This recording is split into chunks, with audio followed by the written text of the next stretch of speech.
mothers giving birth. 100,000 is an average population for a constituency.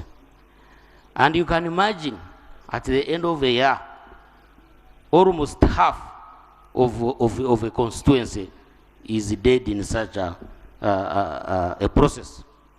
That's when one can appreciate the mothers. Otherwise, when we say it is 336, you know, it keeps a figure. But you can imagine dead bodies of mothers giving birth, you know, laid in a playground, 336. You can imagine. But, Right Honorable Speaker, the biggest challenge is on the system. The health center tools, as you know, are being phased out. Instead of, let's say, adding the staffing to include a midwife at the health center too, that would help and save the situation. But they are being phased out.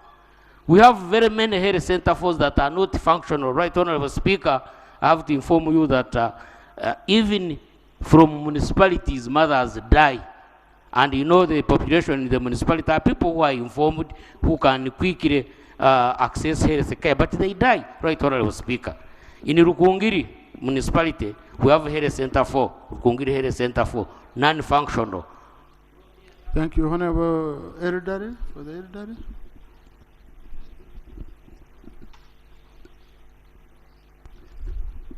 Thank you, Right Honorable Speaker. I want to thank Honorable Opendi for this petition, and I want to clearly state that some pregnant mothers don't come to the health centers because the health centers are very far away from their areas. Secondly, some of the staffing level of the nurses in the hospitals and the clinics is low, and therefore the nurses become very tired for working on so many of these pregnant mothers. And lastly, Honorable Speaker, I want to say this, that like other public servants, the nurses are getting very little pay. And this one is a disincentive to these nurses working for such long hours with very little pay. And I want to appeal to government to, increase their pay. And secondly, increase the finances that are given to hospitals and health centers. I thank you. Honorable colleagues, you can see our order paper. We have I'm going to give you opportunity on other issues. We have other items where we are going to. Colleagues, I now put a question. The petition of Uganda Women Parliamentarians Association on escalating cases of maternal mortality be adopted. Those in favor say aye, and to the contrary nay. The ayes have it. Clerk, extract the resolution and you relay it to the minister together with the copy of the Hansard so that all these views can be clearly captured. Thank you. Next item. Thank you, Honorable Sarah. Item number 4 on the order paper, laying of papers.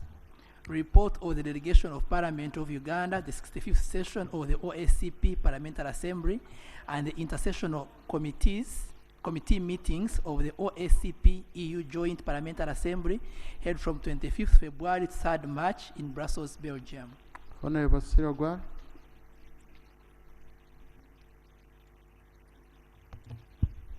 Thank you, Right Honorable Speaker. Right Honorable Speaker, I beg to thank you and the leadership of this Parliament for allowing this particular report to be tabled at this material time, because embedded in this report are very serious elements that this Parliament need to take note of. I beg to lay on table a copy of the report. Right Honorable Speaker, it is allowed.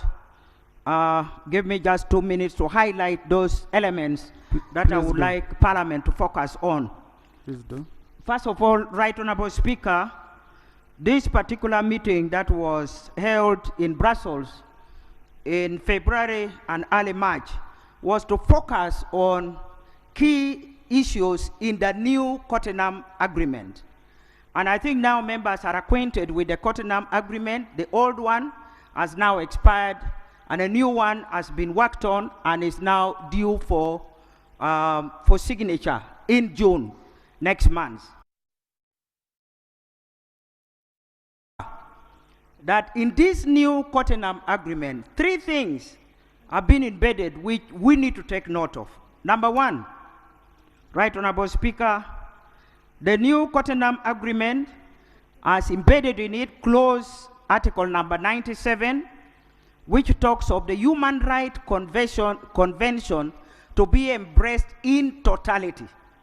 And when they say embraced in totality, it means that all the elements that is supposed to be included in that human rights treaty includes abortion, homosexuality, and all those issues that we are now acquainted with.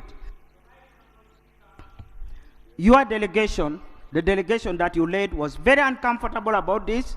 They objected to it, and we all agreed with other OACP group that this is one area that we need to renegotiate.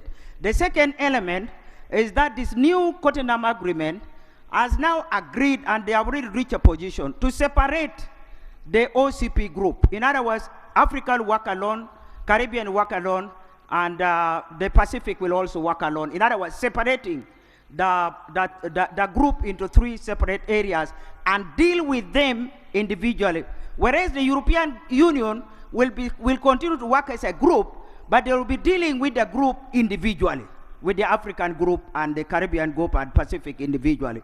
This is a very serious element embedded in this agreement. It means it will weaken the bargaining power which the OACP-EU have always had in this particular agreement. Finally, Right Honorable Speaker, the last one, which I would also like to bring, which is very disturbing, of course, Right Honorable Speaker, is that this agreement that we are very uncomfortable about, and I think members of Parliament must be wondering how we can sign an agreement which is legalizing homosexuality and all that.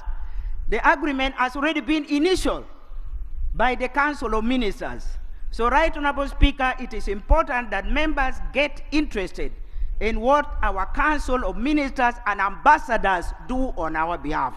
Because in this particular case, Ugandan delegation was embarrassed that we are opposing a document which has already been approved and initialed by our Council of Ministers. Right Honorable Speaker, these are the critical elements which I want to bring, but of course, a better note, the Maputo Declaration has made some very, very powerful declaration in favor of the women movement, but we don't have time to read them now, but we'll be circulating it for Parliament to take note. I beg to move. Thank you. Now, honorable colleagues, just for clarification purposes and in line with what Honorable Cicero Gwar said, you remember a few months ago, we called the Minister for Foreign Affairs here, who made a statement and said, as Uganda, they had not signed, but they had agreed as OACP ministers to have their negotiators, and the Minister of Foreign Affairs for Togo had negotiated on behalf of the rest, and they were working with ambassadors. So he also says these concerns are valid. So what is very important, it will be to ask the minister to come and tell us what he's doing about it. Because the moment it is signed, now this post-Cotonou agreement, or the Cotonou agreement, is the agreement that lays down the framework of the engagement between the European Union and Africa, Caribbean, and Pacific countries.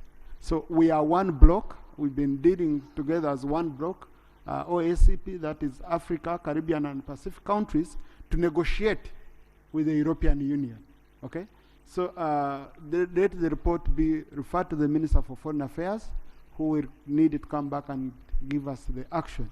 I don't want to open up this, colleagues, because the minister, yes, no, I don't want to open up. When the minister comes to report, on the action taken, because he also agreed, then we shall be able to debate.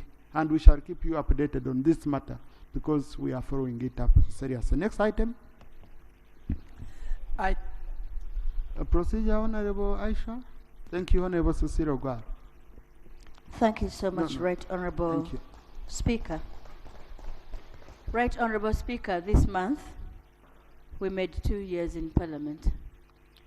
And we represent the people whose voices we bring here, and as we go for recess, they will expect answers from us.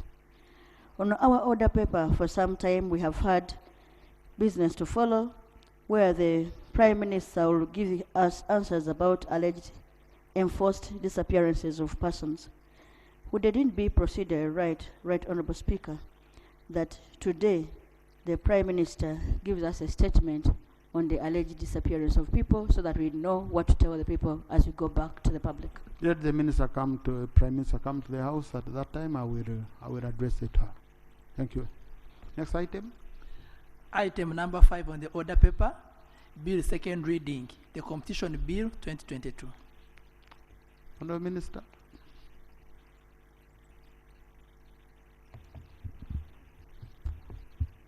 Mr. Speaker and honorable colleagues, I beg to move that the bill entitled the Competition Bill 2022 be read for the second time. Thank you. Is the motion seconded? Yes, Honorable Soro Kayomba. Now I want to just speak from each side. NUPA I pick Honorable Soro. I pick FDC, Honorable Beatrice Awor. I pick Independence, Honorable Mero. I pick NRM, Honorable Mushemeza. I pick on Government, Attorney General. Honorable Mushemeza is independent, but he's more of yellow than some of you people in yellow. So he's also independent. So I'll pick Honorable Emre Kugonza and Honorable Andoranya.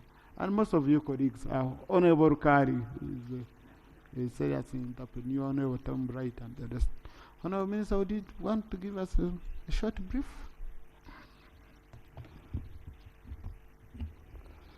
Mr. Speaker and honorable colleagues, since we liberalized our economy in 1993, the economy has grown so big. Our GDP has grown from 5.6 billion US dollars to now 45 billion US dollars. Our industrial base has also grown from a mere 81 factories in 1986 to now 8,640 factories. And all of us, as we know, our population continues to grow. We are now at 45 million, and we will be 100 million in 2050. And as competition grows, there are so many things that happen on these economic activities, including bad competitive practices. So this bill is an ethical standpoint to check on those bad practices in our economy and also to try to correct the defects that we have in our economic activities. And these defects include that there are just a few sectors like banking and energy that have competition provisions in the law regulating them. Such provisions are restricted to those sectors and not comprehensive enough for the purposes of competition law. So the bill seeks to correct these behaviors in the market, but most importantly, to facilitate competition so that small and big companies can quickly and smoothly compete and grow our. Mr. Speaker, I am informed that the committee looked at this bill and is ready to inform the House so that we can take an appropriate decision. I beg to move. Thank you, Honorable Minister. Honorable Chair, Committee on Trade.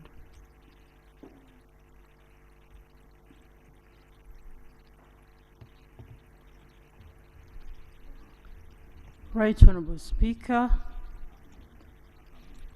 I beg to lay on table the report of the Committee of Trade, Tourism and Industry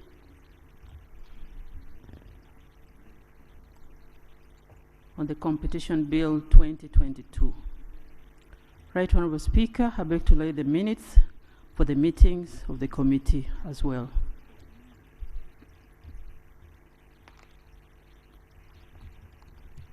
Right Honourable Speaker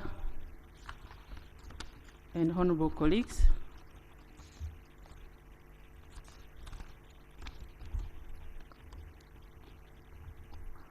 I proceed to read the report of the committee, which is uploaded on the iPad.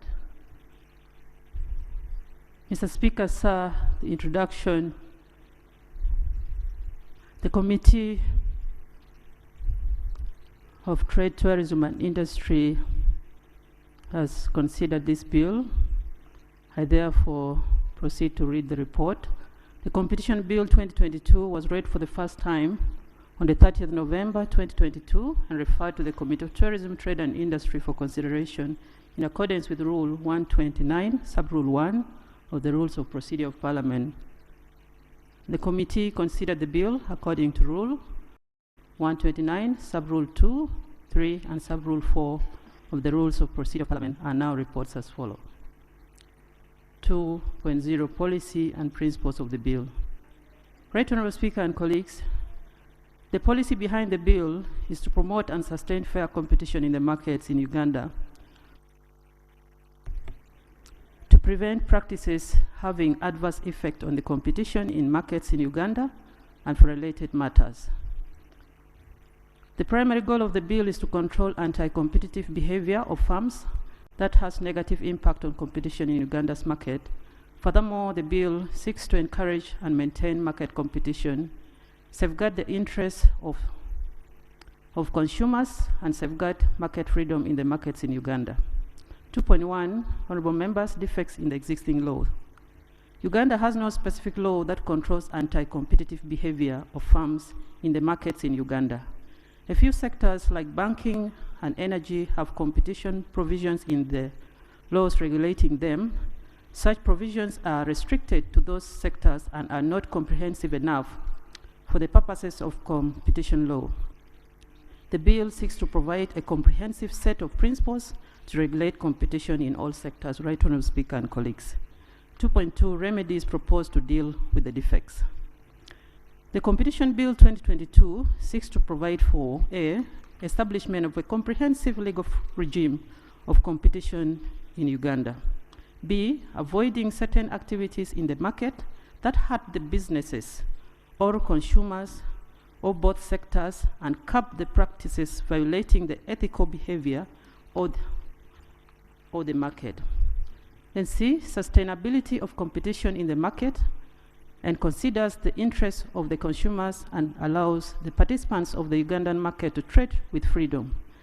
D, promotion of competition between enterprises and leaves the market unbound by the manipulation of stronger trading enterprises.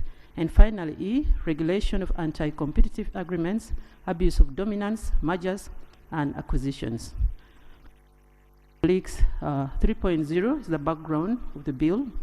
The first bill on competition was developed in 1998, but was never enacted into law.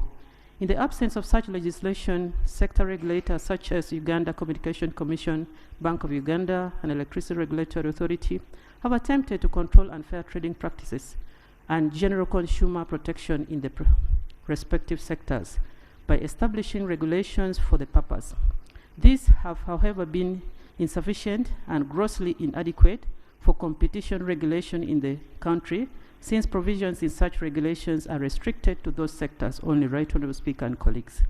The absence of a law to regulate competition in the country has caused various threats to Uganda's free market economy that can only be adequately addressed by effective trade sector regulation and or in a coherent manner. Mr. Speaker, sir, and colleagues, 3.1 is the background to the Competition Bill 2022. Article 29 of the Protocol on the establishment of the East African Customs Union provides for the requirement by partner states to prohibit any practice that adversely affects free trade, including any agreement, undertaking, or concerted practice which has as its objective or effect the prevention, restriction, or distortion of competition within the East African community. As such, the East African community has a vision to promote economic integration through ensuring that there is fair competition. Right Honourable Speaker and colleagues. All the member states are obliged to adopt individual policies and laws pertaining to achieving the above vision.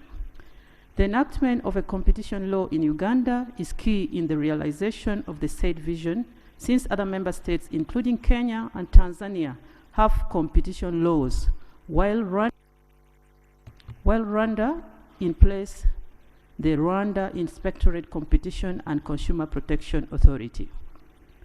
For regional integration, market surveillance in the East African community is buttressed by Section 6 of the EAC Standardization, Quality Assurance, Metrology and Testing Act, Regulation 2013, that are intended to enhance the operationalization of the East African Community Standardization, Quality Assurance, Metrology and Testing Act, 2006. It is on this basis that the competition bill was formulated. Mr. Speaker and honorable colleagues, 4.0 mandate of the committee in reference to the bill.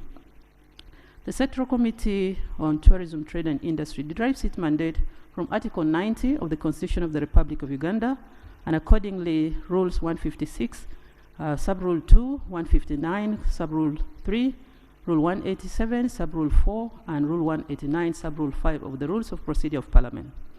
These provisions enjoin the committee with the authority and power to, among others, discuss and make recommendations on bills laid before Parliament.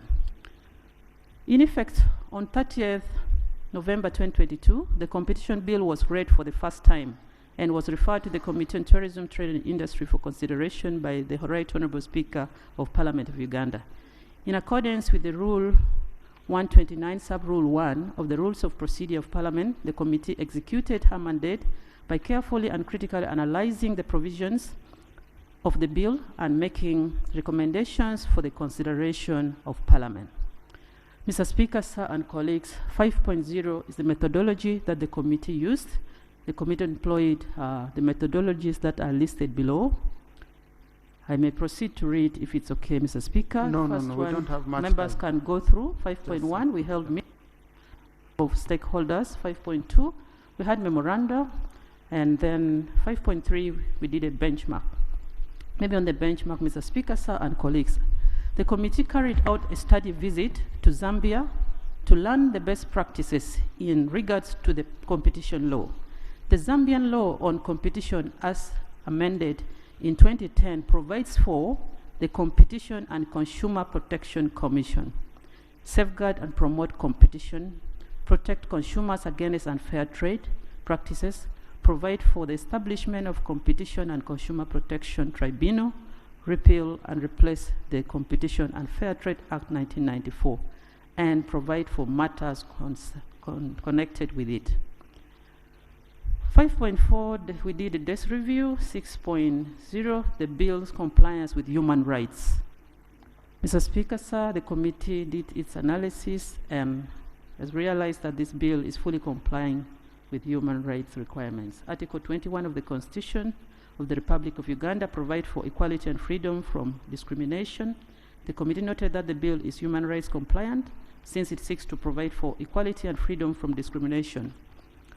And the details, the bill intends to fill the gap in the laws of Uganda regarding control of anti-competitive behavior of firms that have a negative impact on competition in Uganda's market, thereby leading to equal opportunities for all. The bill provides for general protection of consumers because it seeks to encourage and maintain market competition, safeguard the interests of consumers, and safeguard market freedom in the markets. The bill focuses on avoiding certain activities in the market that hurt businesses and consumers or both, and cap the practices violating the ethical behavior of the market. The bill considers the interests of the consumers and allows the participants of the Ugandan market to trade with freedom. The bill considers the interests of consumers. The bill is intended to cure the anti-competitive practices and tendencies that promote unfair advantage. This is progressive as it will safeguard businesses regardless of their sizes and avoid ending out the relatively small enterprises by big ones. B. Article 28, right to fair hearing. Clause 27 of the bill provides for appeals of an enterprise or person aggrieved by a decision or made under the Act to appeal, therefore providing for a right to fair hearing. 7.0, Mr. Speaker and honorable members, the committee observation and recommendations. General observation 7.1. The committee made the following observation. 1. Uganda has never had a national competition law. The competition law is timely because Uganda has never had a national competition law. Despite being developed in 1998, the first bill was never made a law. In the absence of such legislation, the regulation of competition has been applied on a sector-specific basis. The key sectors have been telecommunications, electricity, insurance, banking, energy, among others. One of the key defects in the current regulatory approach to competition in Uganda is that sectoral regulation is not comprehensive to cover all matters related to competition in the country. 2. Positive aspects of the bill. This bill seeks to provide for protection of consumers because it provides for fairness and level playing fields for each of the participants in the market, which are important for its sustainability and advancement. When there is perfect competition in the market, the consumer is sovereign as his or her welfare is increased. The Competition Bill 2022 aims at fostering competition, not stopping it, but regulating it and making sure that the activity of business entities do not have an adverse impact on the market and the economy. The bill's three most important features are prohibition of anti-competitive agreements, abuse of dominant position, and regulation of mergers, acquisition, and joint ventures. Mr. Chair, Right Honorable Speaker and honorable colleagues, some mergers, however, may reduce competition in a market, usually by creating a strengthening a dominant player. The objective of examining proposed mergers, acquisition, and joint ventures is perfect in curtailing harmful effects on competition. The bill also prohibits abuse of dominant position. 3. Consistency with the strategic aspiration of facilitating the growth of the trade sector in EAC community. Uganda is part of the EAC community. The EAC established the EAC Competition Act in 2006 to deliver a mandate that is largely mirrored in the competition bill. Kenya, the largest economy in EAC, established the Competition Authority of Kenya 2010. Moving in the direct footstep of the EAC, therefore the initiative by government of Uganda to come up with a competition law is consistent with the strategic aspirations of facilitating the growth of the trade sector, though in a regulated manner, where all win. Competition is bound to further grow with the deepening of integration. At the EAC level, DRC has since joined EAC, while Somalia and Ethiopia are anticipated to join. 4. Uganda is an active member of COMESA and part of the COMESA Free Trade Area. Honorable colleagues, at continental level, Uganda has assented to the Africa Continental Free Trade Area that has created a universal market of US dollars 21.9 billion, which affirms the degree of future competition. Therefore, enacting a competition law is an important development imperative for Uganda, but most importantly, the effective and efficient implementation of the law is even more important since countries only integrate largely to trade, and Uganda shall continue being subject to global competition given the trading regime the country has already signed up to. Mr. Speaker and colleagues, 5 threats to Uganda's free market economy. There are various threats to Uganda's free market economy that can only be adequately addressed by effective trade sector regulation. These threats include abuse of monopoly and market dominance, mergers, cartels, bid rigging, predatory pricing, among others. These actions undermine competitive pricing and drive out small businesses since they are unable to compete. The competition bill is critical to govern domestic markets in the interests of the general populace. 6. Facilitating growth of the trade sector in regulated manner. The bill is consistent with the strategic aspirations of facilitating the growth of the trade sector in a regulated manner. On one hand, the bill aims to discipline behavior of large firms, especially transnational corporations, which sometimes exhibit a tendency to corner markets. On the other hand, it can promote production efficiency among local firms by promoting a level playing field.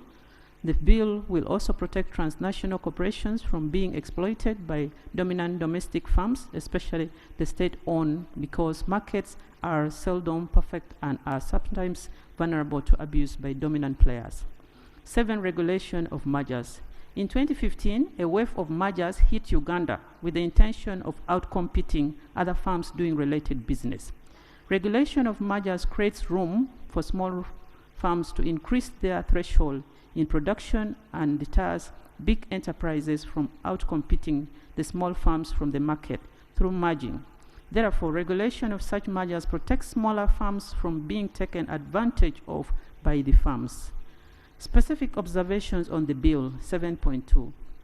7.2.1, Part 1, Preliminary. The bill is for an act entitled Competition Act. The committee notes that the bill seeks to promote and sustain fair competition in the markets in Uganda and to prevent practices having adverse effects on the competition in the markets. Under Part 1 of the bill, there is provision for several exemptions. According to this bill, as proposed by the government, the competition law does not apply to agreements arising out of international obligations, any persons or enterprise performing a sovereign function on behalf of government. The proposed law further mandates the minister to exempt any enterprise from the application of the law if it's necessary for national security or public interest. Committee observation. The committee observes that the exemptions granted under Clause 1(2)(a) is redundant. This is so since there is enacted the East African Community Competition Act 2006, which deals with the extraterritorial anti-competitive practices in the community. The COMESA, SADC, among other regional blocs, have also elaborate provisions on extraterritorial anti-competitive practices. The committee further observes that the exemption in subclause 2b is too broad and subject to abuse. There are several companies, wholly or partly owned by government, that are exercising sovereign functions and earn profit. Examples cut across all sectors of the economy, including education and health. It would therefore be unfair for other private players to compete with the government while it is exempted. Part 1, Clause 1(3)(b), the power given to minister to issue a statutory instrument to exempt any class of enterprises from the anti-competitive agreement under this bill is likely to be abused by individuals in the system who will influence the state to give them preferential treatment in the market and grant them unconscionable agreements in the name of promoting and enhancing development and value addition in production. The committee further observes that the provision is unnecessary in view of the exemptions already awarded to government in the same clause in cases of exercising of sovereign function. All the different jurisdictions in East African Bloc and COMESA allow for application of the Act on all economic activities. Committee recommendation 1, the law should apply to all economic activities within Uganda. If it is for economic gain, the legislation should apply to all persons, including the government, state, corporations, and local authorities insofar as they engage in trade. 2, the exemptions, if any, should be on a case-by-case basis and not by statutory instrument. In the alternative, the committee recommends that the government be given preferential treatment as opposed to exemptions. 7.22, part of the bill, administration. Right Honorable Speaker and Honorable colleagues. Part 2 of the bill provides for the administration of the Act. It provides that the ministry responsible for trade is in charge of implementation of the law on competition. To properly perform the functions stipulated, the ministry is to be assisted by a technical committee on competition and consumer protection. The technical committee shall comprise persons knowledgeable in competition and consumer matters from ministries, departments, and agencies of government, the private sector, and academia. Committee observation on that. The committee noted that the bill gives a very wide mandate to the ministry, implementation of both consumer protection and competition matters, but does not provide a corresponding structure to ensure that all issues of competition are adequately addressed. It is important to note that the ministry has other roles and so may not prioritize competition matters. To ensure that trade regulation is effective, there is need to have a statutory authority that effectively discharges its duty. The committee observed that the section appears to give the Ministry of Trade powers over all government agencies in issues of competition, even in the different sectors where the enabling acts give the regulator's mandate. The provision is likely to lead to conflict of government agencies with the ministry, arising out of a conflict of mandate stemming from the different statutes that establish the agencies. It is important to note that our neighboring countries, where competition laws have greatly developed, have an independent authority in place. Kenya has the Competition Authority of Kenya under its Competition Act number 12/2010. Tanzania has a Foreign Competition Commission under its Fair Competition Act number 8/2003, and Rwanda has the Rwanda Competition and Inspectorate Authority under its law number 36/2012 relating to competition and consumer protection. The committee further notes that the bill provides that the Technical Committee on Competition and Consumer Protection shall be constituted by the minister by statutory instrument. The statutory instrument under this provision shall provide for the appointment, composition, functions, meetings, and remuneration of the Technical Committee. The committee observed that this may be compromising for the committee, since it is the committee observes that the principles for the competition bill were approved over 10 years ago with a view to establish an authority for consumer protection and competition. The bill, however, got to cabinet at a time of rationalization of government agencies and was returned with a government directive that the implementation mechanism of the law be revised to be put under the ministry. The consequence of the rationalization policy is that government ministries shall in effect develop policies and also implement. According to the bill, the ministry is to be assisted by a technical committee to be composed of persons knowledgeable in the competition and consumer matters.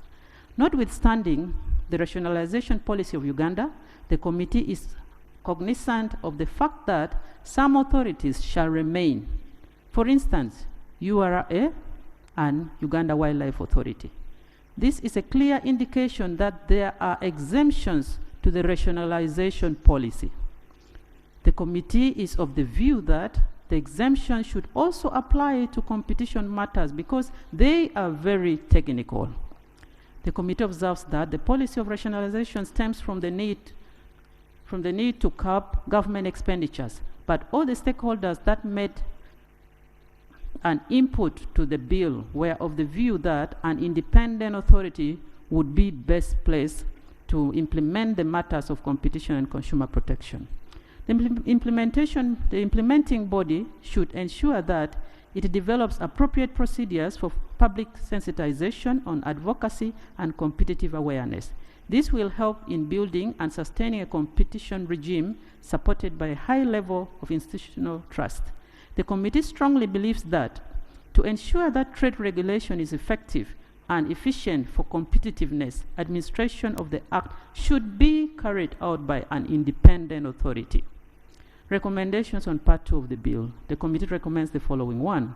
Like the practices in the different countries that have implemented a Competition Act, an independent self-financing commission should be created to oversee competition matters. This is premised on the fact that the competition matters are cross-cutting, and as such, there is need for an autonomous institution that has specialized persons to handle all competition matters. Therefore, the administration of the Act should be carried out by a specialized and independent commission that will ensure that trade regulation is effective and efficient. The commission should employ persons with appropriate skills and expertise. The oversight of supervisory roles should be reserved for the ministry. 2. Global experience has demonstrated that independence, objectivity, and impartiality are key elements of a properly functioning and an effective competition law regime. The absence of a specialized independent body or authority administering and enforcing the bill would reduce public confidence and therefore its credibility and effectiveness. 3.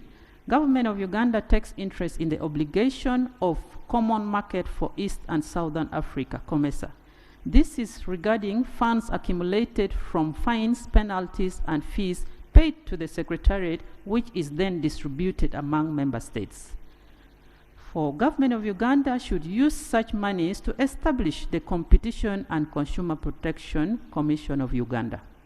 5. The Commission structure should be well spelled out by prescribing functions, powers, recruitment procedure, their tenure and removal, and how the body is to be financed. Part 3, prohibition of abuse of dominant position. Mr. Speaker and honorable colleagues, Clause 10 of the bill deals with abuse of dominant position. A dominant position means a position of economic strength enjoyed by an enterprise individually or collectively, which gives its power to behave independently of its competitors, customers, and consumers, and in particular to foreclose another enterprise from competing in the relevant market. Such an enterprise should have a market share of over 35% among other criteria. Abuse of dominant position may be understood as referring to conditions in which improper means are resorted to maintain or achieve positions of economic strength or market power, or where such position is misused to attain benefits. While companies combining forces and creating mergers or joint ventures can expand markets and bring benefits to the economy, some mergers and acquisitions may reduce competition. Notable also is that combining the activities of different companies may allow the companies, for example, to develop new products more efficiently or to reduce production and distribution costs. Committee observation. The committee observes that an enterprise is deemed to be dominant if it possesses a substantial level of market power and can act without taking into consideration the reaction of its consumers or competitors. The bill prohibits organizations with dominant positions from abusing that position. The abuse of dominant position may constitute directly or indirectly imposing unfair purchase or selling prices or other unfair trading conditions, limiting production, markets, or technical development to the prejudice of consumers, applying dissimilar conditions to equivalent transactions with other trading parties, making the conclusion of contracts subject to acceptance by the other parties or supply of the contracts, and conduct designed to exclude competitors, including predatory pricing, refusal to deal, refusal of access to essential facilities, among others. Clause 10.3a states that to determine whether or not an enterprise enjoys, the committee observed that dominance may be arising in different forms and ways depending on the kind and location of the market. It would therefore have been prudent of the ministry to carry out an independent survey and to prescribe a threshold that is in line with Ugandan jurisdiction. The recommendation.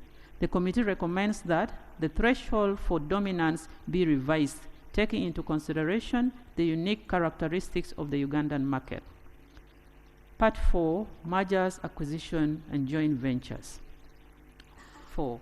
A merger is a combination of two firms which subsequently forms a new legal entity under the banner of one corporate name, while an acquisition is when a company purchases another outright.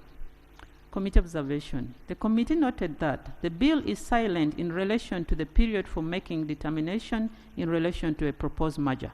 Having no timeline might lead to fraud. The committee is further concerned that most local firms requires nurturing before being exposed to external competition. Competitive pressure for very small production units does not motivate efficiency but rather collapses it.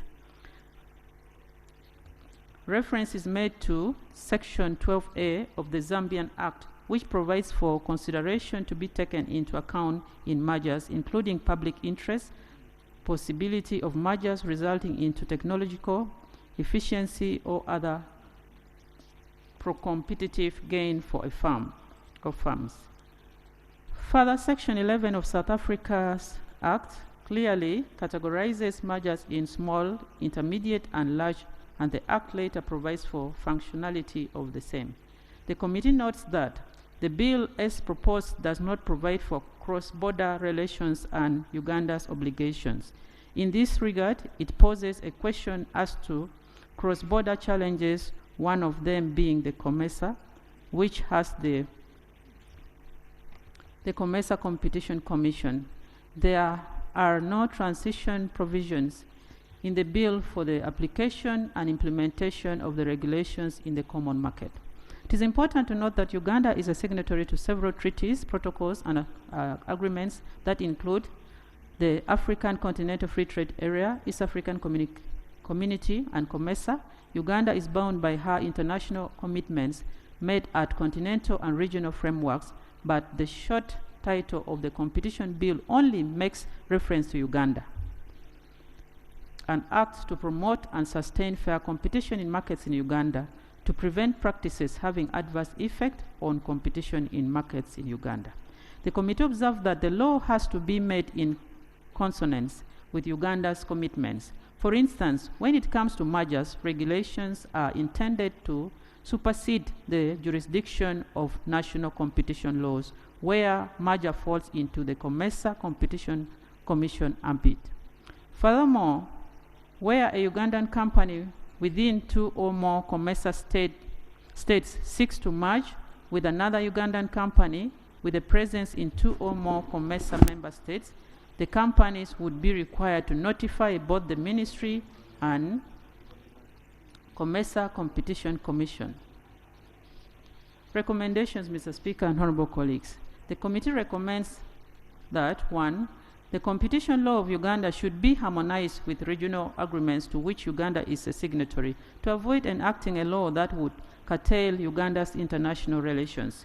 2. Uganda being a partner state to EAC, the objective of its competition law should be aligned with the EAC because the EAC competition is based on the respective countries' acts and international best practices.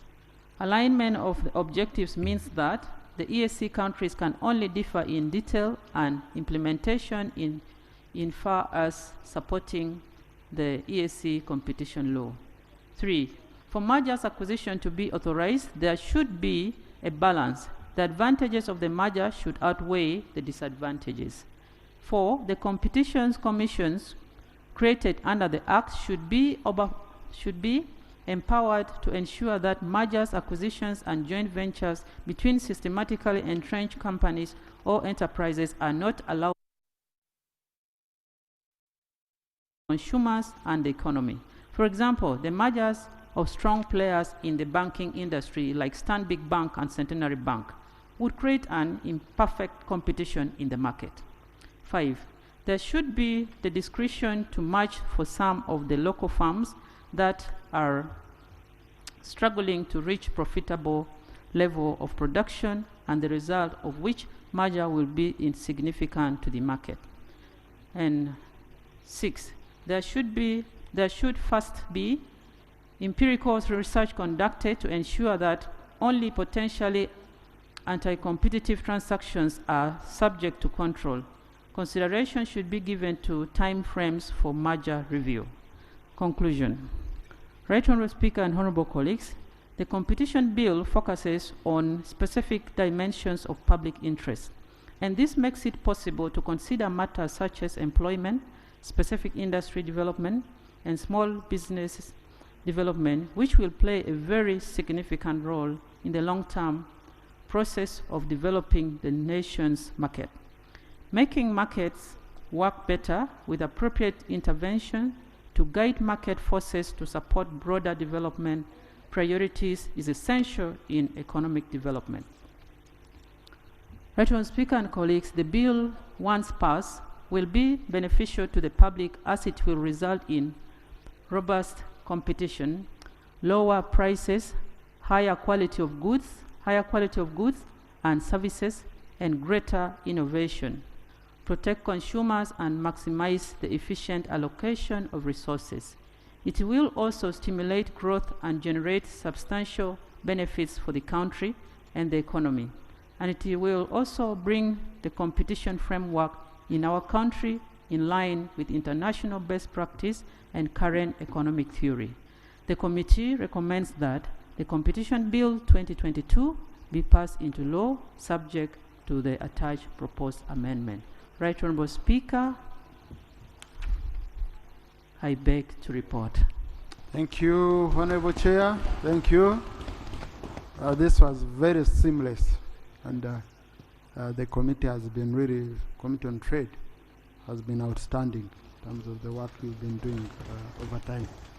So we are really glad that at last we are consolidating, we are consolidating all the different regulations, laws and all that into one bill, because we have been having a government that has not been speaking together. Some sectors are regulated, others are not, and some of us who have been in business have really, really suffered.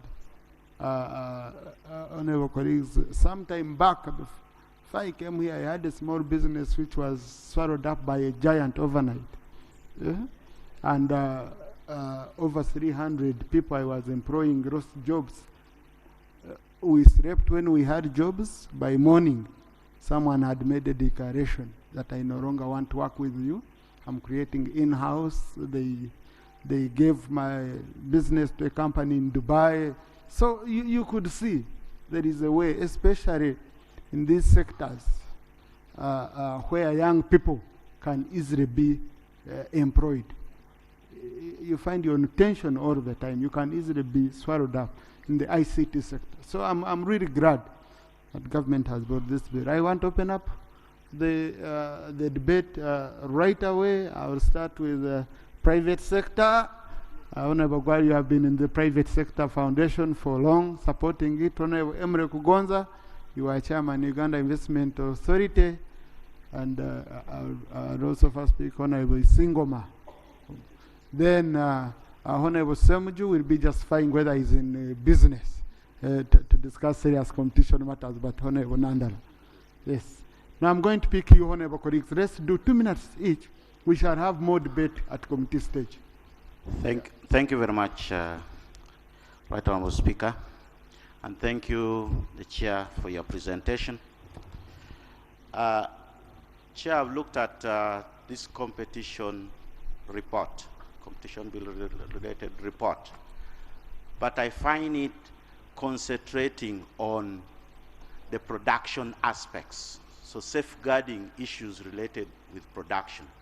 However, the element of consumer protection is not clearly brought out. It is accidental. So that's why you would find it very important. When you had a benchmarking trip to Zambia, the competition law is combined with the one of consumer protection. So you may wish to look at that.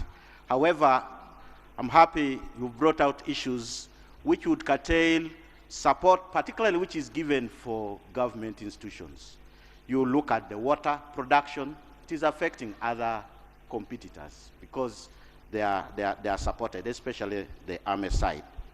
And of course, the issue of domesticating with the ESC would go in good line because the ESC law mainly concentrates on trans-ESC related issues. So bringing ours and combining it well would be a good one. Thank you, Senator. Thank you. Honourable Minister, you need to update us for us to avoid referring to that issue on the consumer protection bill, which I was made to understand is in the pipeline, but we need to know when is it coming.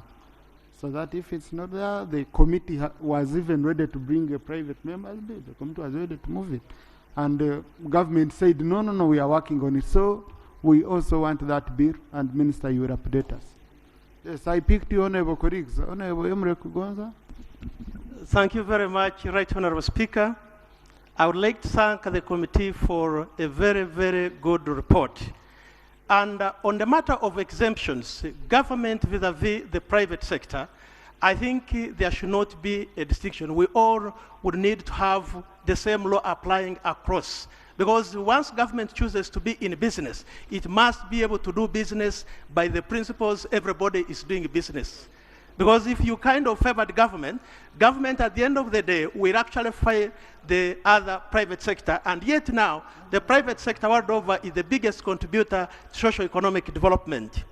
And of course also having the competition law brings us to a notch higher, because for example would be at the level with our peers, because even in the region when you are looking at the East African community, if others have done it, and this is already in the principle with the spirit that we are ascended to all the other protocols, we need to really ensure that we also have a competition law at the country.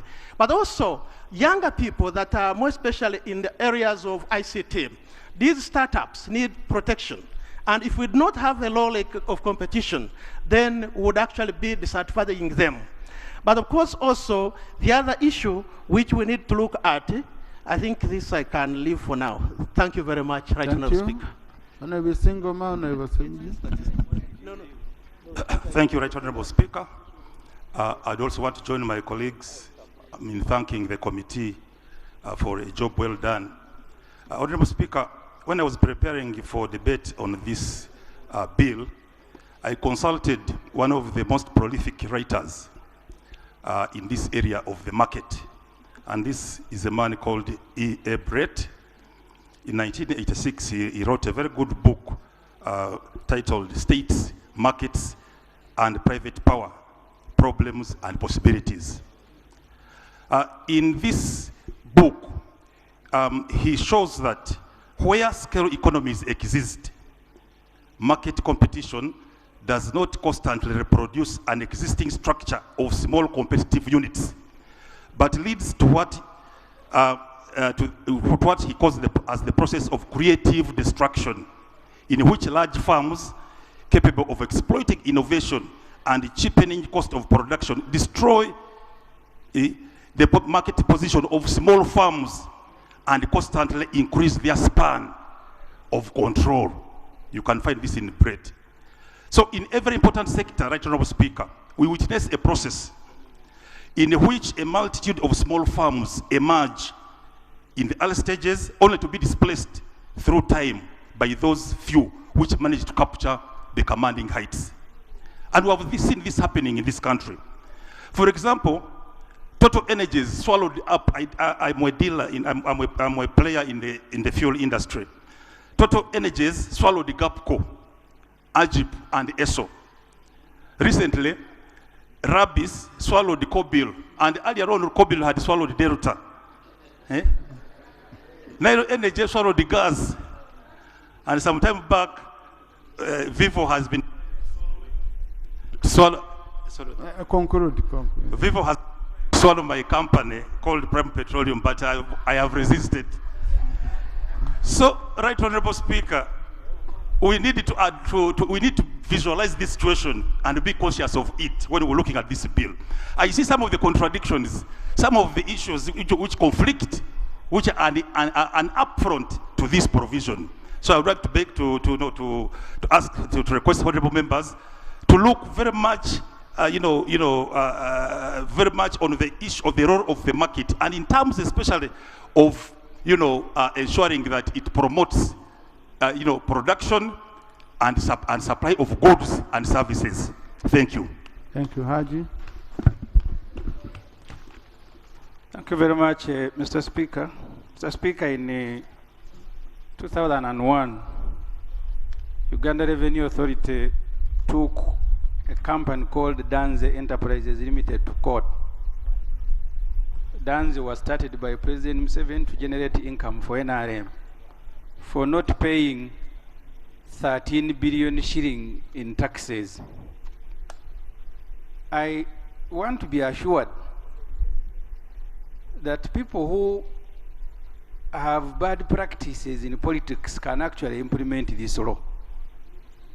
Because he has spoken about mergers and swallowing, the NRM has swallowed UPC, it is now swallowing DP, it is attempting to swallow others. When you are competing with President Museveni, you are going to be fired with tear gas. You are going to be arrested, your supporters are going to be tortured. So can I be assured, Mr. Speaker, that people of this discipline can actually implement a competition law? They don't want to compete in politics, but they now want businessmen to compete fairly. So can the mover of this bill tell us that this indiscipline of an NRM company not paying taxes in 2001, NRM government firing tear gas at opposition? You remember on nomination day, I was supposed to drive the FDC candidate to Nambol. He was kidnapped by police. I looked for him. They told me he has arrived without shoes. The Honorable Chagulanyi, from his home to Chambogo, tear gas.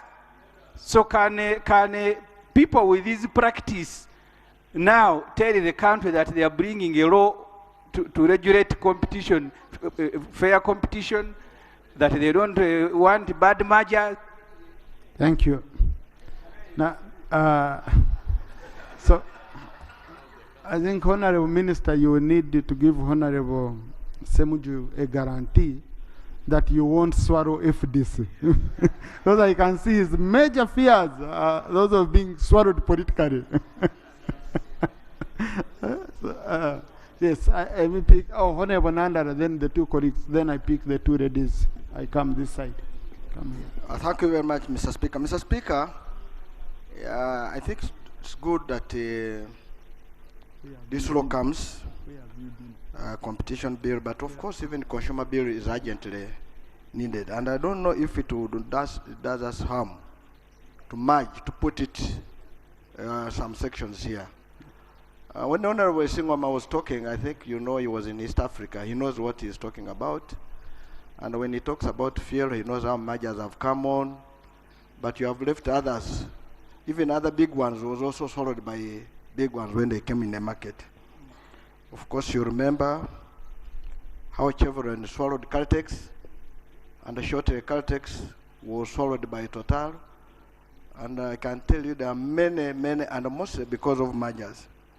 Now, for me, my big interest in this law is government also entering business, wanting to make agreements that they favor them. That's very dangerous. That's a matter we should deal with, Mr. Speaker, because the moment you allow government to enter business, as Honorable Semuja has raised it, they will be the ones who will not pay taxes, but they want to compete with us who are paying what? Taxes.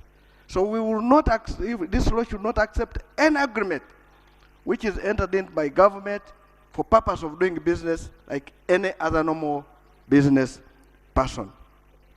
Two, the establishment of a commission is a very good idea, but it will take time to establish one. My humble proposal, we have Equal Opportunities Commission. This deals with equality. I would propose that Equal Opportunities Commission should be one of these to lead this. Mr. Speaker, just 1 minute. To conclude. Yeah, because you have been in the business, you know where we've been, all of us. We have survived being swallowed, but we have burnt our fingers. So you know what I'm saying. So equal opportunity should be tasked. If you're talking of an ED, you can have a department, one to manage human resource, one to manage business. and this will go a long way. But if you are thinking of establishing one, yet we are saying we must close commissions, we must close enterprises which have so many authorities. It will be very difficult sometimes to sell this to the executive because they are the ones who will say that's not possible. Mr. Speaker, in conclusion, we are talking mostly in marketing, but we have not emphasized the producers. One of the main problems are these small producers. We should really make sure in this law we deal with it. What is happening in the producers? I'll give an example. Farmers are contracted. These guys come with cheap seeds.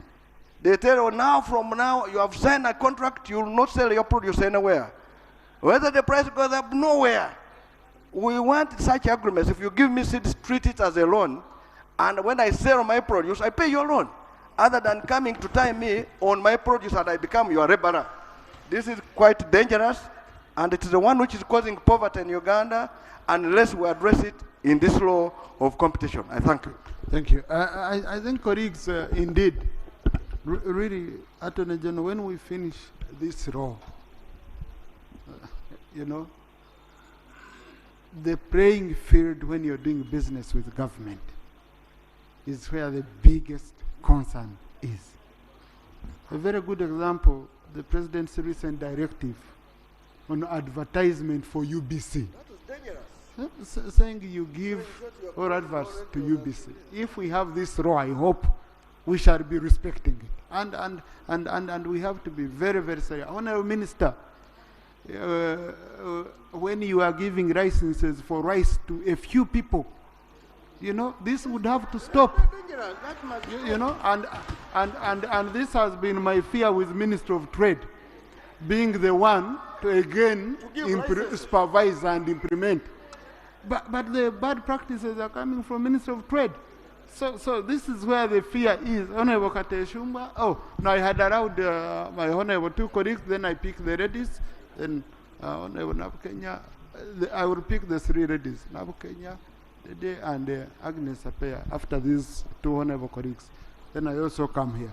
We do a round. Thank you, Right Honorable Speaker. And I want to thank the able leadership of the committee for the wonderful report. I was particularly intrigued with the fact that they mentioned that the ministry has a wider mandate and issues of regulating trade are cross-cutting. Order. Oh, you're a member? If you're members of the committee don't debate your report. You can check on the list. I'm not appearing on the list. Right, Honorable Speaker, there is not appearing, but also being a member. Honorable, are you Honorable Chair? I have been Honorable told Chair of he's the a member of the committee. Is this your member? I'm not appearing on the list, Right Honorable Please. Speaker. Is he a member? Right Honorable Speaker is a member of the committee. Now, honorable colleagues, whether you sign a report or not, as long as you're a committee member, you are deemed. Okay?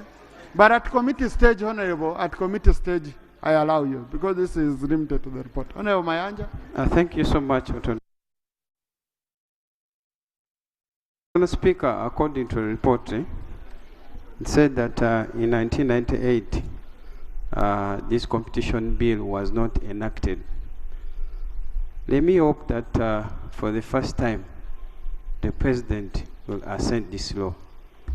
The reason why I'm bringing this, the investors, the President always promote, they're the one affecting the business environment.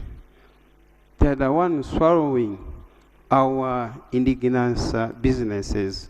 So we need to get a confirmation from the Minister for Trade that for this time, the President will assent this bill. Secondly, it's about the bill. Honorable, this is a government bill. It's their bill. Mr. Speaker, even last time was from the government. The bill was from the government. Second, it's about the bill administration. It talks about an independent self-financing commission. My concern is about the name, independent. Let me hope that for this time, the commission will be independent and execute its responsibilities, because most of the commissions, the authorities are being influenced, and then at the end of it, they fail to execute their duties. That's my concern. Thank you. Thank you. Yes, Honorable Nabukenya, Honorable Dede, Honorable Pear. Thank you, Right Honorable Speaker. I want to thank the committee for very substantive report. Mr. Speaker, my issues in the division of responsibility now that we are working on a bill.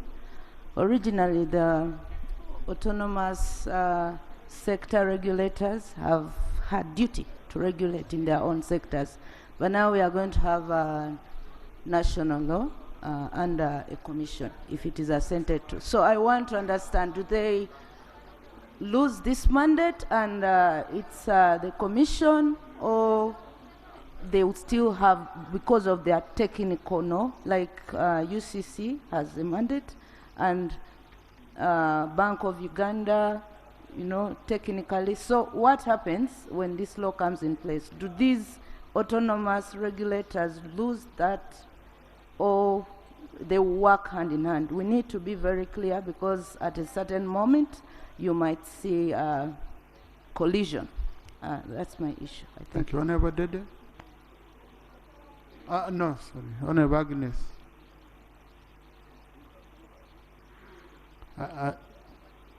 Agnes is not member. Amede. Thank you, Right Honorable Speaker, and I thank the committee for the report. If this bill is passed into law, my wish is that it causes review of the government liberalization policy. In the corridors of, since Honorable Bahat was Minister of Finance, I used to ask him about our liberalization policy, where, as it stands, it looks like liberalization in Uganda meant total deregulation. We have lots of foreign goods flooding our markets and edging out our local traders. Perhaps this will cause another conversation to cause policy for government to support local companies. I think you have heard statements from many commentators that the economy is owned by foreigners. How do we support local businesses? The other issue is about quality. How do we support the Bureau of Standards to enforce qualities and consumer protection? Those were my concerns for this report, and I thank the committee so much. Thank you. Sergeant at Arms, please, the committees that are sitting, let them stop. They come in now. They join us. We need, and all members who are in the corridors, whips. Let members come in. I want clerk to ascertain a quorum as we continue. Yes, Honorable Agnes Apea, and then Honorable Kate Shumba, Honorable Angura. Thank you very much. Okwaringa. Thank you very much, Right Honorable Speaker. I would like to thank the committee for a good report. I have 3 issues. One, we are aware that we live in a liberalized economy where supply and demand are the drivers of our market.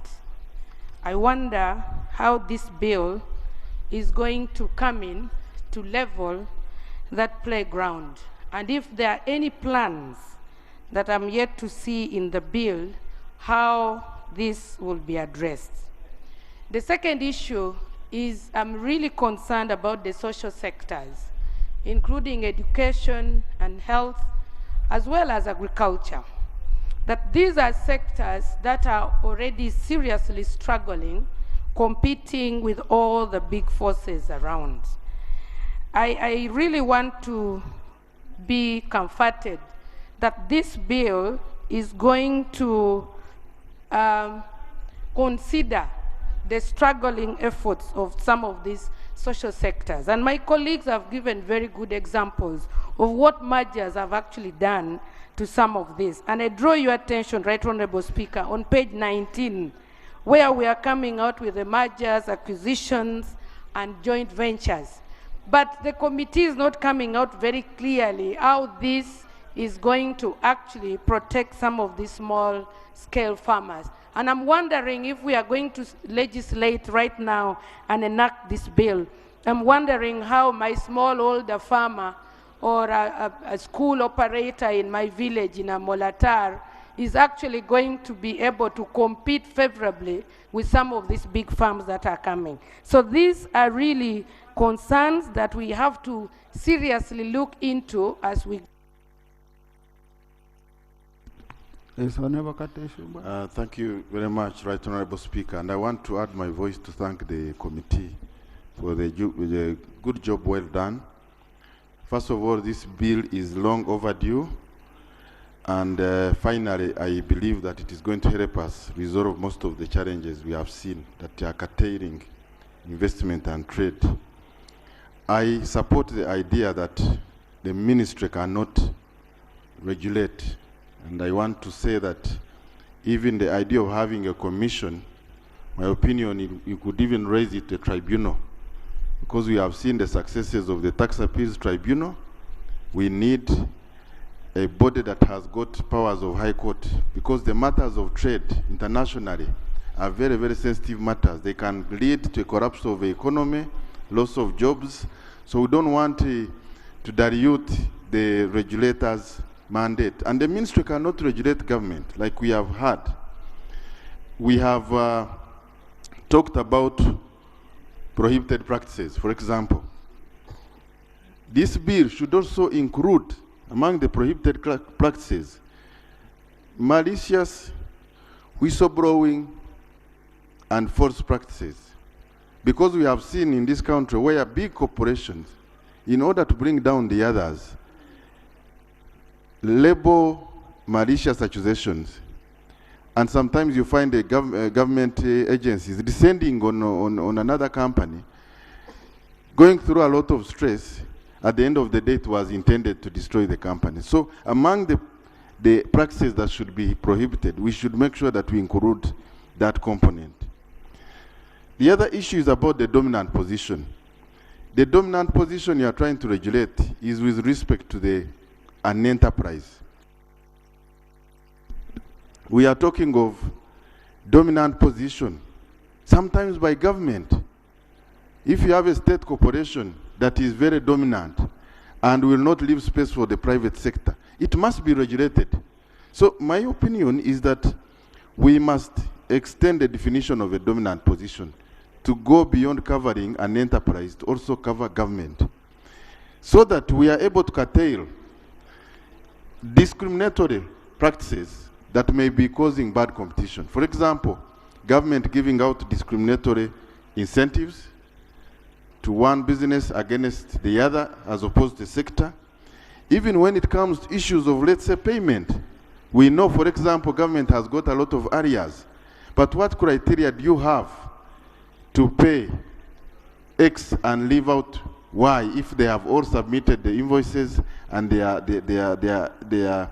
government owes them? So we must be able to expand the definition of the dominant position, cover dominancy by government, to make sure that the private sector is not curtailed. Thank you, Honorable. Thank you very Honorable Kwaringa, then Honorable Chemonges. Oh, thank you so much. Kwaringa Angura Chemonges. Thank you very much. No, Kwaringa. Thank you so much, Right Honorable Speaker. Right Honorable Speaker, I would like to thank the committee for coming with a good report. My only concern relates to the issue of forming an authority, because already our economy is not doing so well at the moment, and we are trying to narrow down the administrative cost of government. So by us again advocating for a commission or an authority, we are trying to stretch the expenditure, administrative expenditure of government. I think at the circumstance, we should be able to look how to accommodate the issues that have been raised by this bill. And then secondly, there's an issue of smaller entities, those who are emerging businesses being consumed by the others. I think there are factors that relate to quality of the product that is produced. If you come up with a low standard product, then automatically you will be consumed by a bigger one that has high quality. So we cannot therefore say we should protect a low quality vis-a-vis a high level quality. Secondly, it is about talent. You should go into business in an area where you are naturally talented, where you have a natural advantage against the other. If you go and gamble. Procedure. Thank you very much, Mr. Speaker.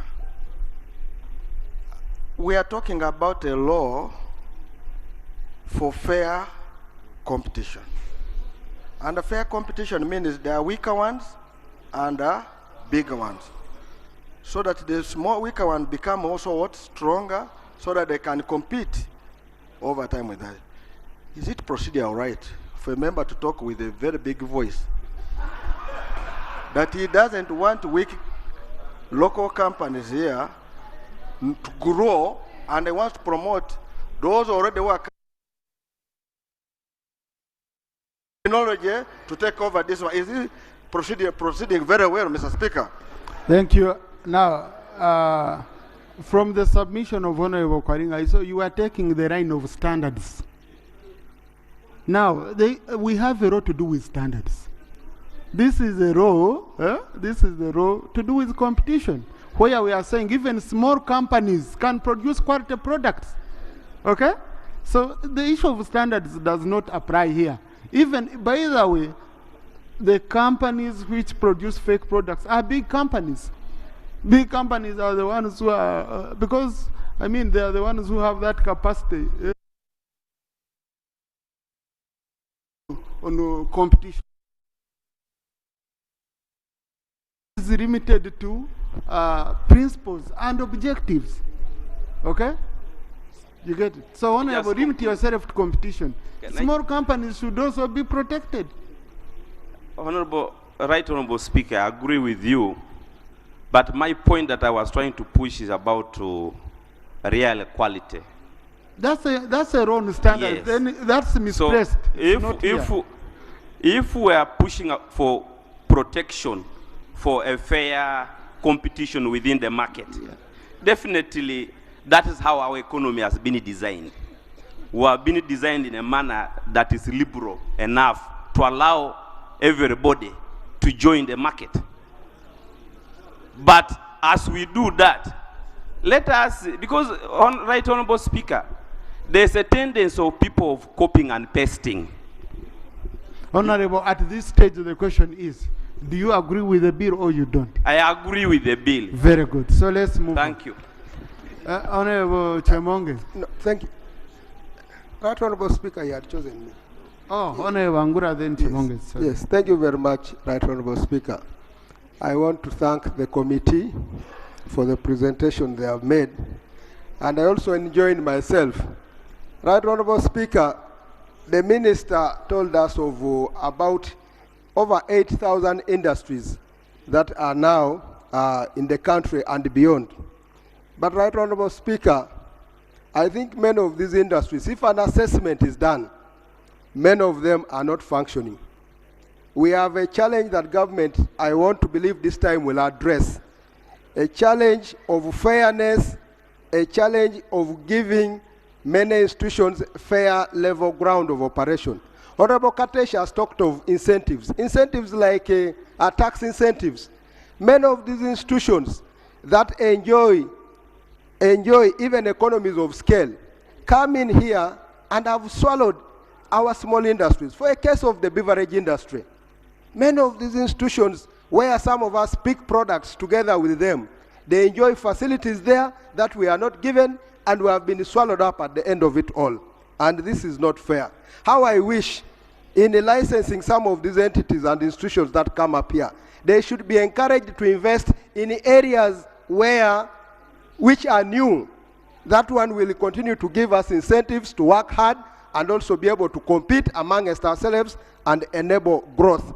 But some of them come and look for areas that local communities have already settled in and just come in with their new technologies, new investments, and end up swallowing us up. So I thank you very much. I hope this law will support us in that case. Thank you. Thank you, Honorable Chemonges. And then procedure, Honorable Isingoma. Thank you very much, Right Honorable Speaker. I'm rising under Rule 83 of our Rules of Procedure. And according to this rule, when a member is speaking, the rest of us are supposed to be quiet and listen. Are we therefore proceeding well, Right Honorable Speaker, when Honorable Eriosi Nantava has commenced another meeting within this House, when we are still proceeding and when a member is on the floor? Are we proceeding well? Honorable, let's listen to one another, okay? Yeah, because you know, when you're holding a microphone, you want to be heard. So the way you want to be heard is the way you should be able to listen to others. Thank you. So let's try to proceed well. Honorable Chemonge. Yes, thank you so much, Mr. Speaker. I want to support this bill because this is affecting the daily activities that we go through. Honorable colleagues, can I have order in the House? If you're interested in doing other business, kindly we have, you know, you can go to the corridors and you can laugh, you can pray, you can, okay? Mr. You Speaker. can massage, you can, yeah, if you want, please. Yeah. Mr. Speaker, I raised to support the bill because personally I'm also in business. And I have listened to members. I've also gone through the report. It's one of the reports that I had interests. And Mr. Speaker, it is very true that this law is very urgent in our country because there are many companies that are very big, but they also come and compete with very small companies. So this law should be able to really guide us on what the small companies should do and what the big companies can do. For example, Mr. Speaker, if a company like Rocco comes to apply for a project of 100 million, it means the small company cannot compete favorably. For example, also, recently we have seen government bringing in UBDF to do construction with the conditions which are totally not the same. Others, we are going through procurement process. This one. Thank you. Honorable Choma, Honorable Ruhunda, Honorable Feta, and Honorable Sereko. Thank you very much, Right Honorable Speaker. I also take the opportunity to thank the committee for the report. Right Honorable Speaker, I want to add my voice to what Honorable Kateshumba has submitted. In addition to the commission, there is a need for a tribunal because in the committee's report, they actually provide for an appeal in case one of the businesses is aggrieved. And the appeal, the right place to appeal to would be the tribunal. And let me hope the Attorney General will agree with us because in the executive bill, they provide for the ministry to handle it, while the committee actually suggests a commission, which I'm in support of. Right Honorable Speaker, the intention of this bill is actually not to do away with competition, as contained in the committee report, but rather to foster it and to ensure fair, perfect competition. So to me, in my understanding, it is not an issue to do with a small business enabled to compete a big business. No.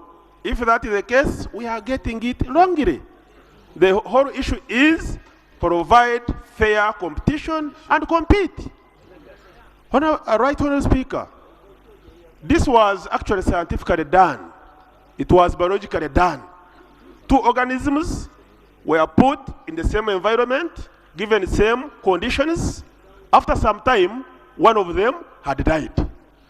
In another experiment, 2 organisms were put in different conditions, and all of them survived. And it ended up being applied in business. And it is called? Switch one. It is called strategic competition. Thank you. Honorable Hunda. I am allowed you to conclude that point. Thank you. For the answer to be complete. Thank you. Thank you, Right Honorable Speaker. I'm glad that you suffered like some of us, because we try our level best locally to do business.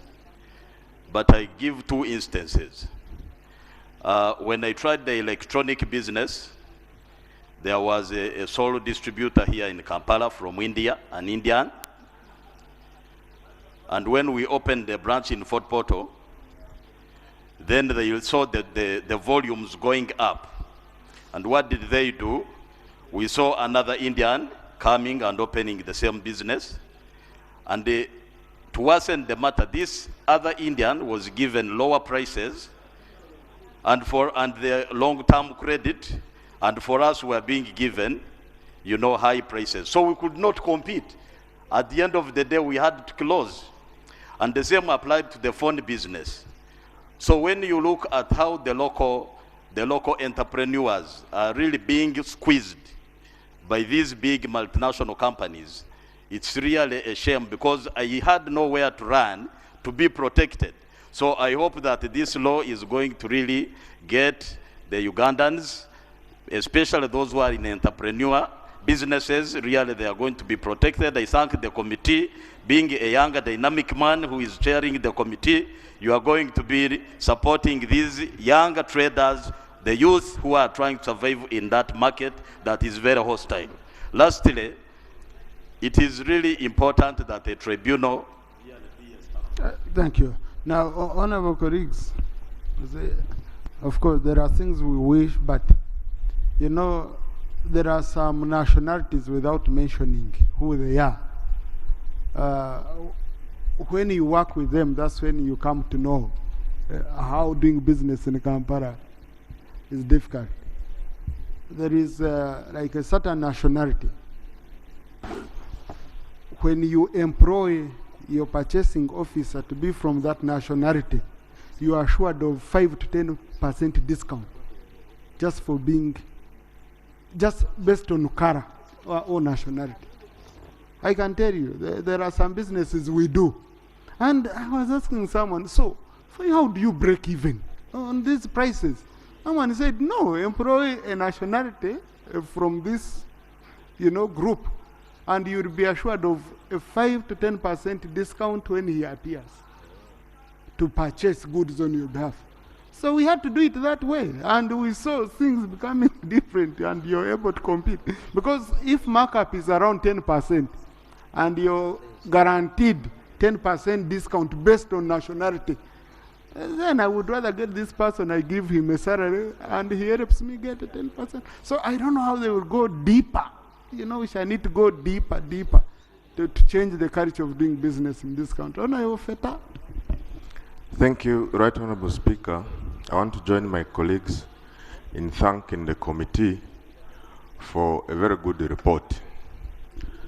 Honourable colleagues, the absence of this law has made the famous Arua boys to disappear from the business. The gist of the matter, even in football, you're no longer fair competition. We do football, but not the other one. Paraka is no longer that. Fair competition. For instance, the supply chain challenges are: a manufacturer establishes a wholesale shop, say in Arua, and he has given you agency for wholesale, and he is selling at the same price you are selling, and yet you are incurring transportation cost from the production plant to Arua. The same producer is also putting a retail shop in a village in Terego. How do you compete with this person? This is why I think the committee has done a very good report, and I want to support it very much. Thank you. Thank you. Thank you. Honorable Nsereko. Then Dr. Rurume. Thank you, Right Honorable. The committee for the job well done. Honorable members, what is the rationale of this law? One, the rationale of this law is mainly to protect the consumer from one, private to private, monopolistic and unfair competition.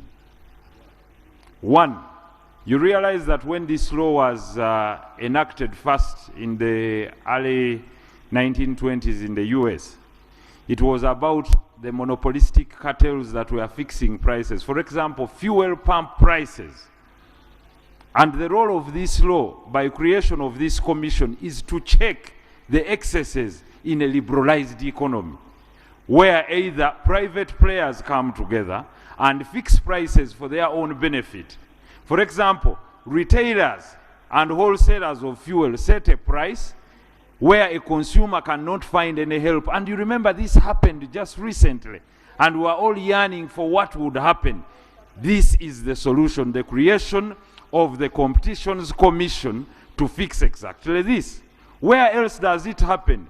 Insurance companies. Where else does it happen? Banking. Where else does it happen? In mainly the service sector, like for example, telecoms. And that's why you need this regulator to come up and protect the consumer. Finally, secondly, government giving unfair favors for favoritism to create an unfair playing ground. For example, you consider someone who borrows capital cheaply, comes in some name to be called an investor, or as they are, given a tax holiday, after being given tax holiday, given free land. That is unfair competition, and that's where we invite. Conclude, Honorable. Thank you. You're the MP for most of these traders. All right, thank you. So, one is private to private, through creation of cartels and monopolistic competition. The other one is through government favoritism, giving favors to particular either individuals or companies or investors moving from another country to outcompete those that are here. Then finally, in the supply chain management, where someone has talked about it, you find the manufacturer, is the wholesaler, and is the retailer. That is institutionalized, what we call institutionalized unfair competition. Then in sports, you find that, for example, I'll give you an example. You have clubs that are sponsored by government entities competing with private players. These ones are harnessing from the consolidated fund to buy players in sports competitions, and others are drawing from their own pockets. This unfair competition was what gave the rise to, that is what gave the rise to fair competition laws in sports.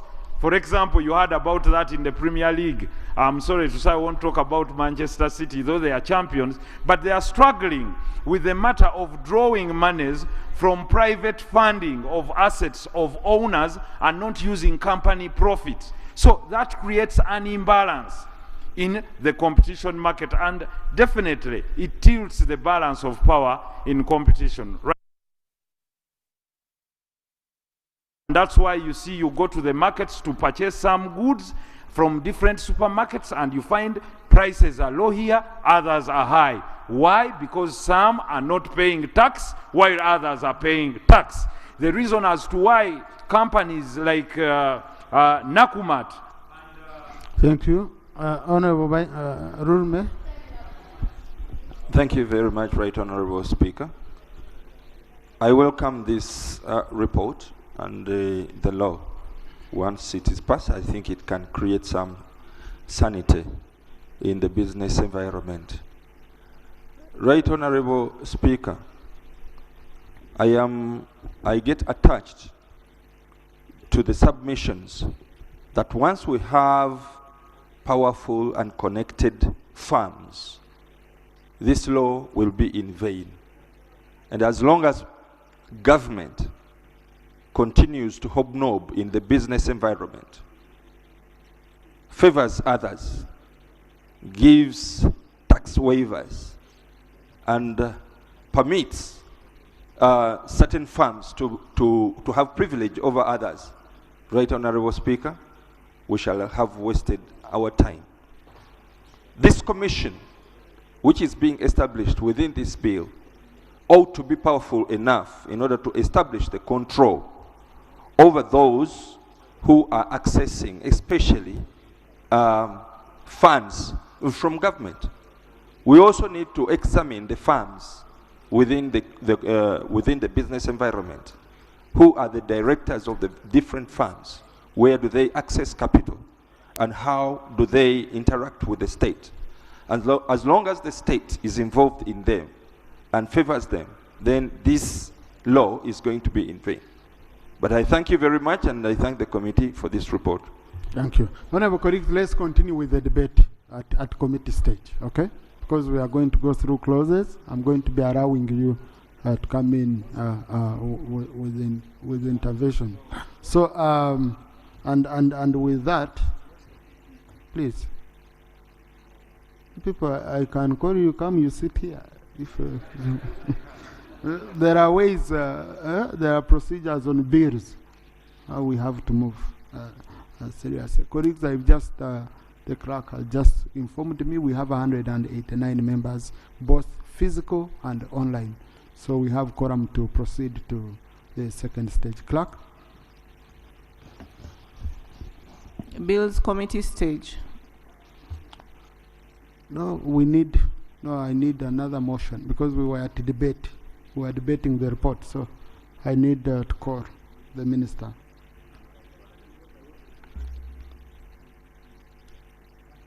Clerk, please call the minister. Call the question for second reading. You see, colleagues, the first was on the report. After ascertaining quorum, the minister must again move to call for second reading. Oh, let the clerk first read it, and then I call the minister. Bill second reading, the competition bill 2022. Honourable Minister.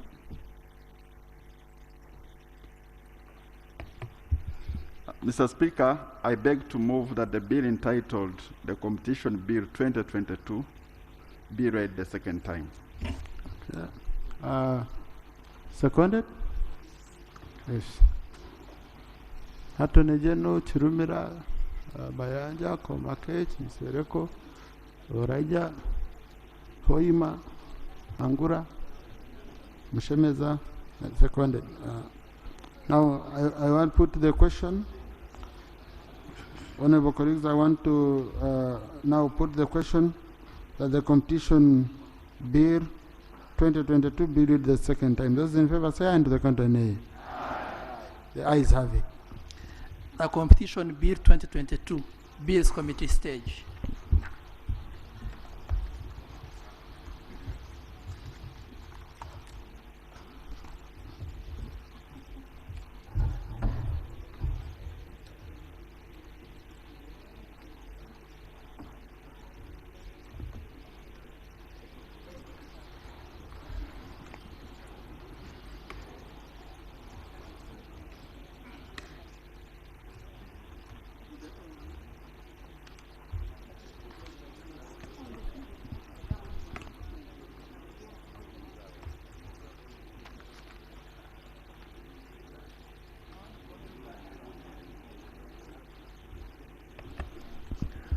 Clause 1. Chair.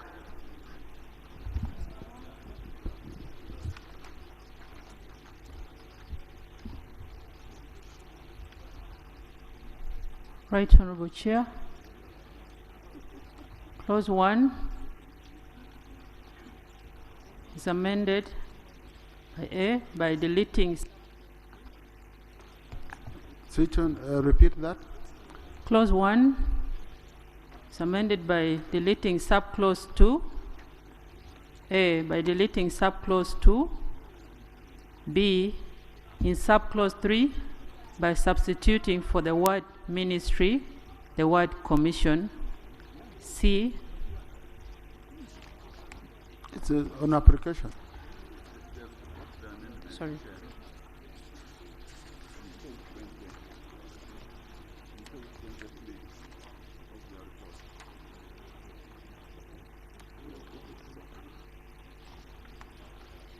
Page 23 of the report.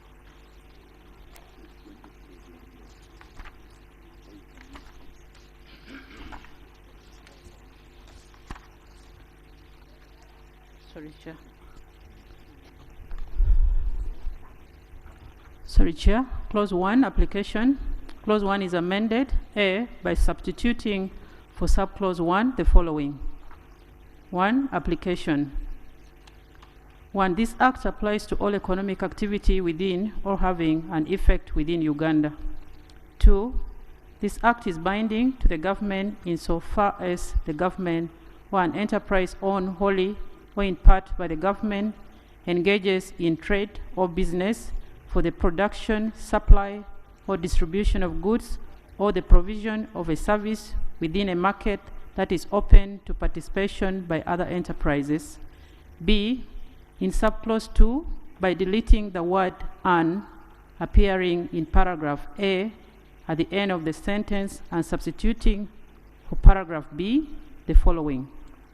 3, this act does not apply to B, concerted conduct designed to achieve a non-commercial socio-economic objective or similar purpose.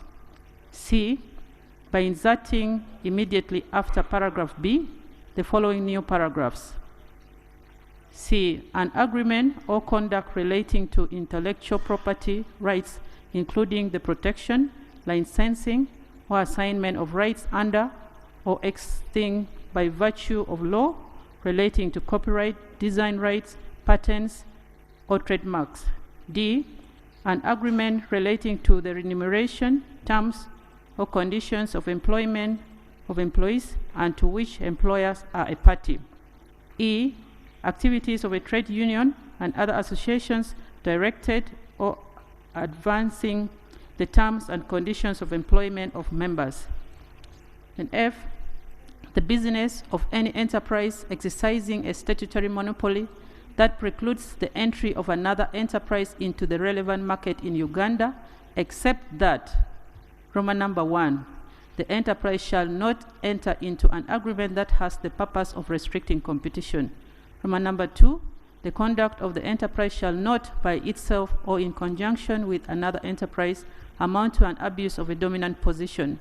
Or, Roman number 3, where the enterprise is desirous of entering into a merger, acquisition, or joint venture, the enterprise shall be in compliance with the provisions of this act relating to mergers, acquisitions, and joint ventures. Then D, by substituting for subclause 3 the following. Notwithstanding subsection 3, the Commission may apply the provisions of this act to an agreement or conduct where it has reasonable grounds to believe that the agreement or conduct involves a practice that is prohibited under this act or disproportionately restricts or prevents competition. The justifications. A, the substitution in subclause 1 is to provide for a wider scope of applicability of the Act for all economic activities which may have an adverse effect on competition in the Ugandan market. B, the substitution in subclause 2 is to provide for specificity in as far as exemptions are concerned, since the provision which was prescribing for the exemptions of any sovereign function from application of the Act was ambiguous and subject to misinterpretation. C, the substitution in subclause 3 is to provide for powers of the Commission to investigate any practice even when exempted under the Act where the Commission has reason to believe that an enterprise is engaging in an anti-competitive practice. Then D,